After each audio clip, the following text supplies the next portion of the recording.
காரைக்கால் அருகே அமைந்துள்ள புகழ்பெற்ற ஸ்ரீ வேரகொல்லை மாரியம்மன் ஆலயத்தில் நடைபெற்ற தீமிதி திருவிழாவில் கொட்டும் மழையையும் பொருட்படுத்தாமல் ஏராளமான பக்தர்கள் கலந்து கொண்டு நேர்த்திக்கடன் செலுத்தினர்.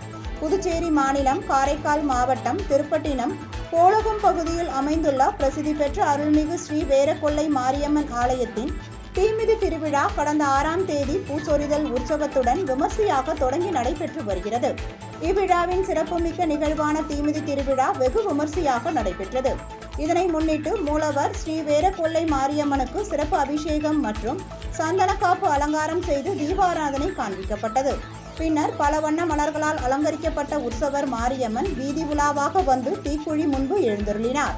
இதனைத் தொடர்ந்து கொட்டும் மழையையும் பொருட்படுத்தாமல் சக்தி கரகத்துடன் பூசாரி முதலில் தீக்குண்டம் இறங்க அவரை தொடர்ந்து ஏராளமான பக்தர்கள் தீமிதித்து நேர்த்திக்கடன் செலுத்தினர்.